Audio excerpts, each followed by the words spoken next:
Good afternoon, guys. Fred here, VE3FAL, Ontario Northwest Bushcrafter and Outdoors, along with my buddy Gary.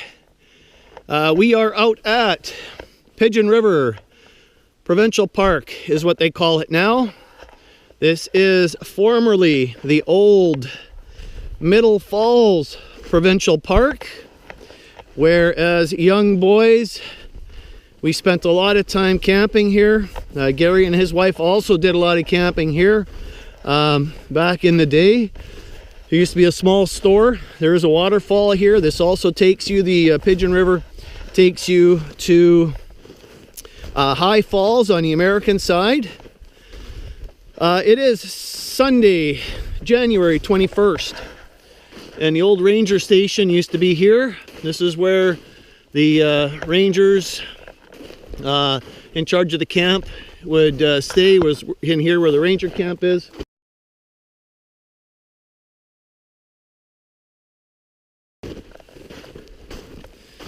Show you guys the map here, the legend. All right, so this is Pigeon River Provincial Park, and there's trails here. We can go down to the border, right to the border down here as well, to the Travel Information Center. And there's all kinds of trails that take you into High Falls, Finger Point Trail. And we've hiked this one. I do have a video, I believe, of us going up to Finger Point up here, which overlooks Little Pigeon Bay.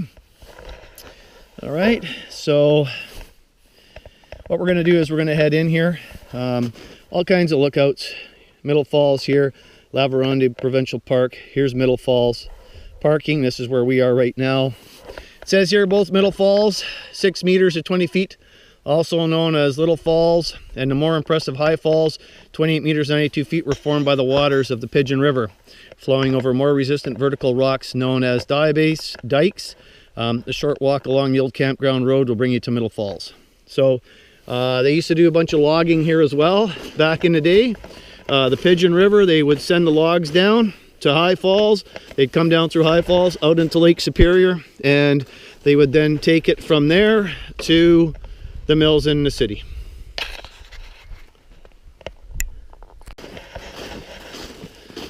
So it's 0.7 kilometers to the falls through a trail. There's not a lot of snow. There's a bit of a crust on here because we had rain the other day, if you can believe it, in January, and we got some cooling and some snow on top. This morning we had some freezing drizzle or freezing fog. Down here is the river. This is the Pigeon River down here, and this whole area here from the highway just up here into here, these were all campsites at one time, believe it or not. About 8 inches deep here, eh? Yeah, nobody's been down here. Yeah, everything's growing in. So a little bit of a nature walk here for Gary, and I both needed to get out of the house. Just do something without going too far. But just a nature walk here too for some of my YouTube viewers who can't get out, who are stuck at home. Look around. There's a bench there. Looks like an old bench. A couple of benches by the looks of things.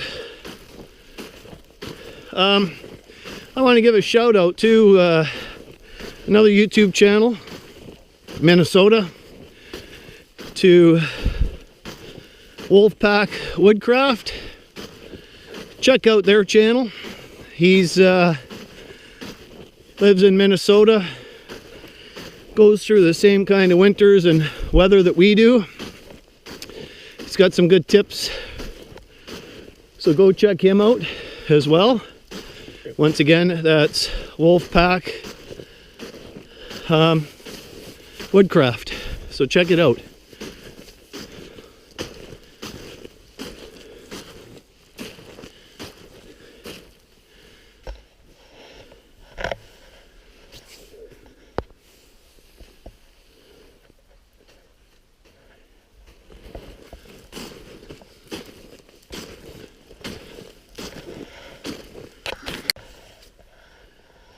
Okay, just another shot of the river.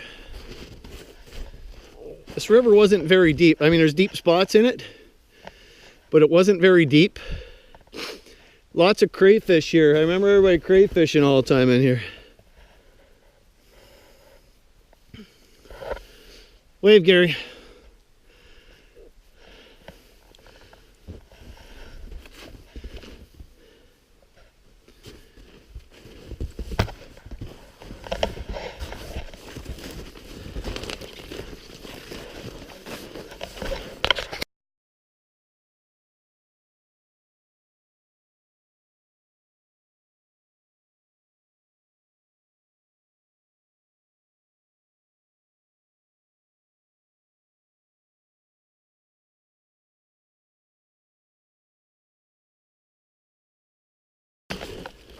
Holy Jesus, a picnic table. Yeah, picnic table in here. There's a couple of them here. No overnight camping, but day camping, I guess. So here again is just another look.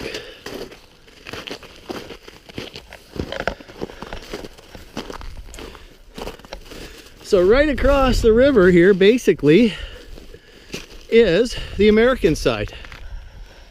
Not right across, but pretty close. So once we cross over, the river is actually the boundary, part of the boundary. So as we go across here, the boundary, Minnesota is on the other side. There's lots of rumors way back when about lots of liquor running back in the Prohibition, known to have hideaways up here just across the border because it was easy to get to. The Arrow Lake area is one of them, where there were some hideouts apparently, where they would get away from the heat, I guess to say, and at the same time they would store stuff or bring stuff to and fro. So we're going to get up a little closer to the falls. There are some people up on the top there, I believe. I don't know if they're tobogganing on the top there, but the ice is pretty thick at the falls, so we're going to head over to the falls.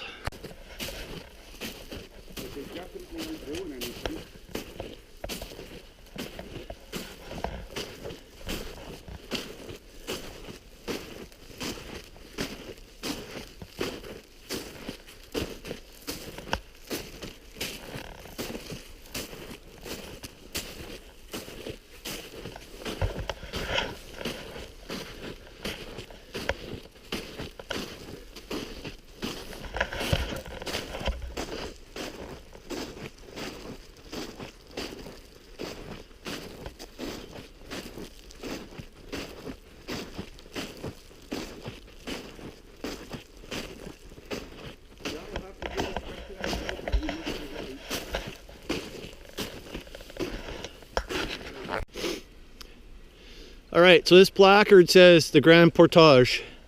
Circumventing 21 miles of falls and rapids, this portage ran some 9 miles from Lake Superior to a point upstream on the opposite side of the Pigeon River.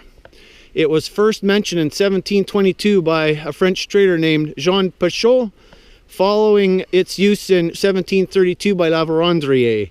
It replaced the Kaministiquia route as the canoe route to the west. About 1767, the Grand Portage became a rendezvous for Canadian fur traders, and after 1778, the Northwest Company's inland headquarters.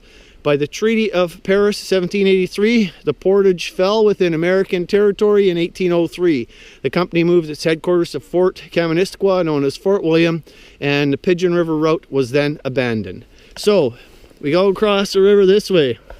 We are only minutes from the US-Minnesota border, like minutes away. There's a sign up on the opposite side of Mount Josephine. Yeah. On the opposite side of Mount Josephine, there's a sign that says the Grand Portage.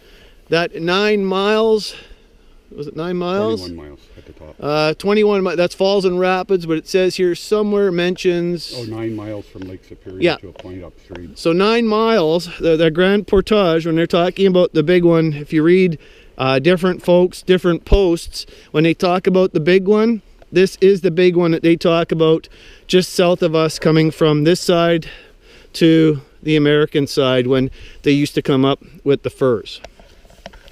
So we're gonna go and check out to see how close we can get and get some video of the falls there. So there used to be an old store here.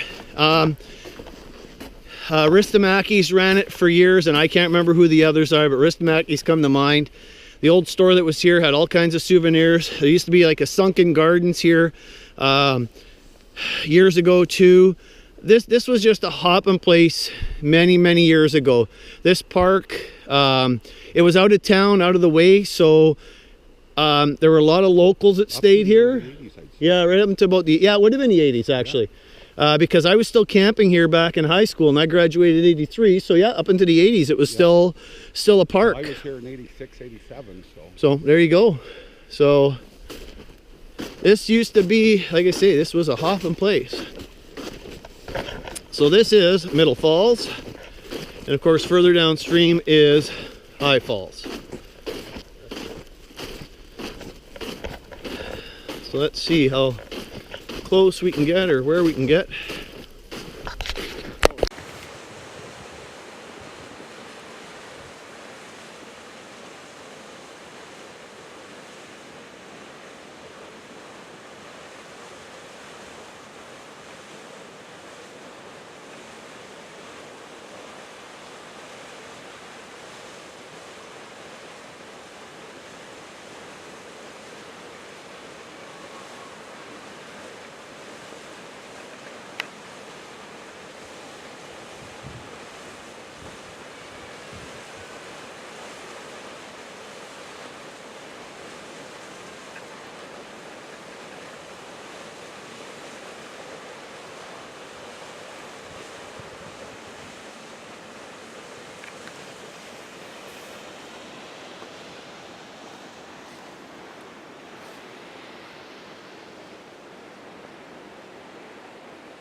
So that was the old driveway going in the falls.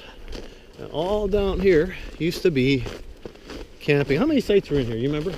Probably 40. Yeah, 40 sites, and none of them were near each other. Well, and I don't think we had any electricity out here, was there? There was none at all. This was strictly camping. I used my own 600-watt generator. Yeah. Pardon me, Kohler. Yeah, what a piece of Kohler, garbage that was.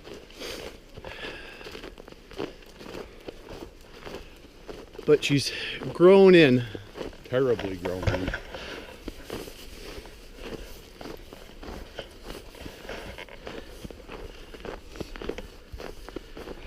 All right, guys, so once again,